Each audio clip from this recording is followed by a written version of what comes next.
આમાં તમને કેટલાને ખબર છે? તમને 70% સબસિડી આપે સરકાર. 50 લાખ રૂપિયાની લોન આપે. એમાં તમને આદિવાસી જે હોય, આદિવાસી સમાજના લોકો ટ્રાઇબલમાં આવતા હોય એને 70% સબસિડી હોય. એ કેટલાને ખબર છે? નથી ખબર ને? 50 લાખ રૂપિયા કોલેટર ફ્રી લોન આપે અને એમાં 60 થી 70% સબસિડી હોય આદિવાસી સમાજ માટે, એક ટ્રાઇબલ લોકો માટે એમ. તો એમાં છે ને PMFM એટલે પ્રધાનમંત્રી ફોર્મલાઇઝેશન માઇક્રો સ્મોલ ઇન્ડસ્ટ્રીઝ, એટલે તમે ગામડામાં એક નાની ફૂડ ઇન્ડસ્ટ્રીઝ ઊભી કરો ને તો એમાં સરકારનો બહુ મોટો સપોર્ટ છે. અમારો પ્રેરણા પાસ છે.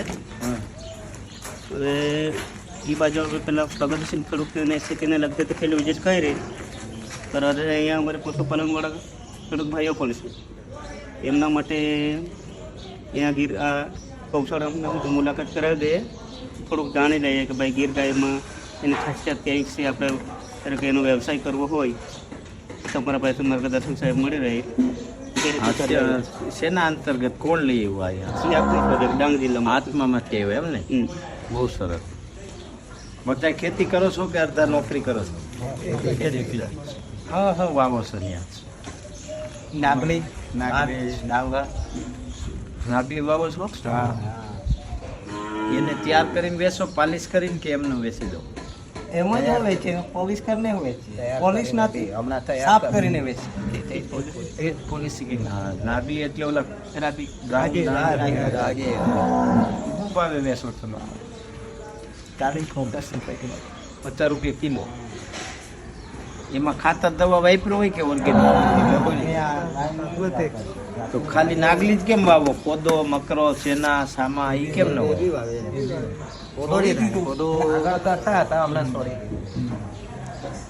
તમને ખબર નરેન્દ્ર મોદી એનો પ્રચાર કરે છે?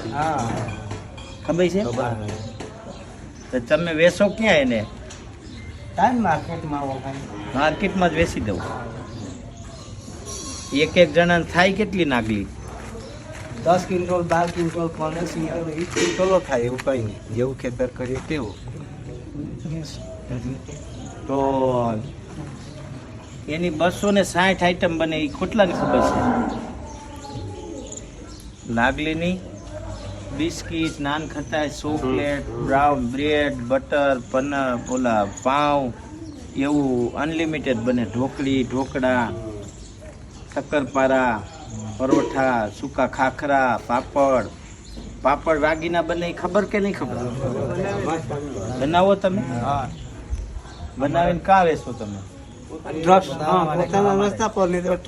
રસ્તા પર પેલા નાહરી કેન્દ્ર ચાલે ને, હા, ત્યાં વેચાય. એટલે એ લોકો હાઈવે પર. શું ભાવે પાપડ વેચાય? શું 50 રૂપિયા? 50 રૂપિયા પેકેટના પેકેટ બનાવે. 500 ગ્રામનો, કિલોનો એવો પેકેટ. અલગ અલગ પદ્ધતિથી વેચીએ. સરસ. હું એક બુક મોકલાવીશ તમને. એમાં છે ને 260 રેસીપી છે. અને આમાં તમને કેટલાને ખબર છે? તમને 70% સબસિડી આપે સરકાર. 50 લાખ રૂપિયાની લોન આપે. એમાં તમને આદિવાસી જે હોય, આદિવાસી સમાજના લોકો ટ્રાઇબલમાં આવતા હોય એને 70% સબસિડી હોય. એ કેટલાને ખબર છે? નથી ખબર ને? 50 લાખ રૂપિયા કોલેટર ફ્રી લોન આપે અને એમાં 60 થી 70% સબસિડી હોય આદિવાસી સમાજ માટે, એક ટ્રાઇબલ લોકો માટે એમ. તો એમાં છે ને PMFM એટલે પ્રધાનમંત્રી ફોર્મલાઇઝેશન માઇક્રો સ્મોલ ઇન્ડસ્ટ્રીઝ, એટલે તમે ગામડામાં એક નાની ફૂડ ઇન્ડસ્ટ્રીઝ ઊભી કરો ને તો એમાં સરકારનો બહુ મોટો સપોર્ટ છે. તો તમે એવું જો FPOમાં કરો 100-200-300 ખેડૂતો મળીને તો 90% સબસિડી છે. 10 કરોડ રૂપિયાનો પ્રોજેક્ટ હોય ને એમાં 9 કરોડ સરકાર આપે, 1 કરોડ તમારે નાખવાના એને. તો એવું કરવું જોઈએ. તમે જે 50 રૂપિયાની રાગી વેચો છો ને એના 500 રૂપિયા પેદા થઈ શકે. કેટલા? એના બિસ્કીટ. હવે બધાને મોટા અનાજ ઉપર આવવું જ પડશે, કારણ કે ભયંકર બીમારીમાં બધા જતા રહ્યા છે. અને એ બીમારીથી બહાર આવવા માટે એક જ રસ્તો છે, મોટું અનાજ.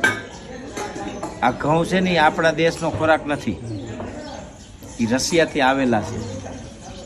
અને ઘઉંની પહેલાં આપણે રાગી, નાગલી, કોદો, મકરા, સેના, સામા, કુટકી, જુવાર, બાજરી આવું જ ખાતા.